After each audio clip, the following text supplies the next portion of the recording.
happening, guys? It's Bharat Nagpal for iGyan.in, and today we are taking a look at the Carbon TAphone. It was recently launched in India. It's a 5.9-inch touchscreen based phone that has just been launched.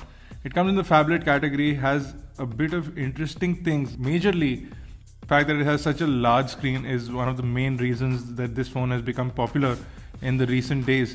But what I'm going to do is I'm going to firstly jump into the About Phone screen, and I'm going to show you that this device is running Android 4.0.4 out of the box, the Carbon A30 TAphone. TAphone essentially stands for tablet and phone, so instead of phablet they called it the TAphone.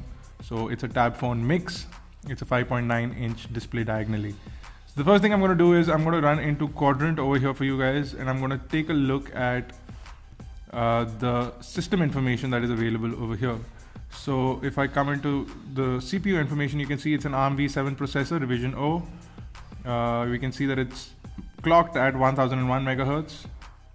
It has 2 cores and a total of 482,892 KB of RAM, which is less than the 512 mentioned.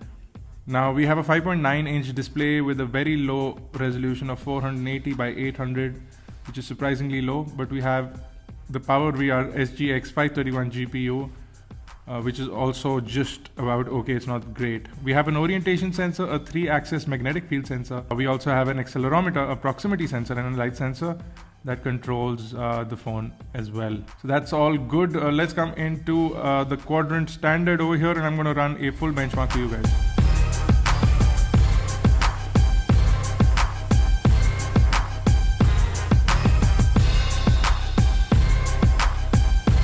The benchmark result is out, and we're going to take a look at the final scores over here. And you can see the device scores in a fairly nice 2795. You can see the total is 2795, CPU is at 4418, memory at 3074, and input output at 3861.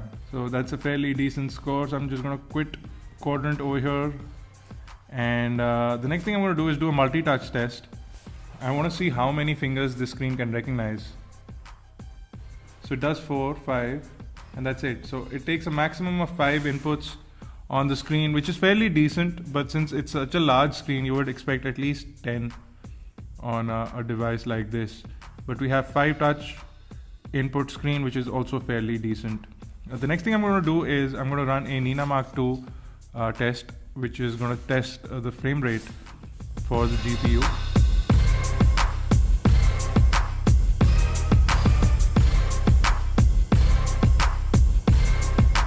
You can see at 27.3 FPS on the Nina Mark II scorecard. It's not so great, but it's not really bad either. The last thing I'm going to do is I'm going to take a look at Antutu benchmark, and I'm going to run a full Antutu benchmark for you guys.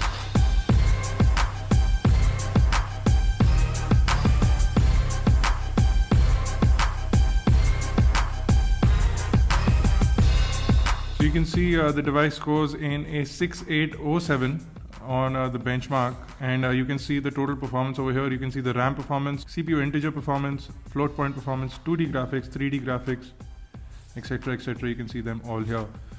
So that's it, guys. This was a quick video looking at the hardware and the benchmarks of the Carbon A30 TAphone. One gripe we have is that the resolution of the display is really low and it's really pixelated, but apart from that, overall for the price of rupees 11,000 rupees, till now it seems like a decent phone.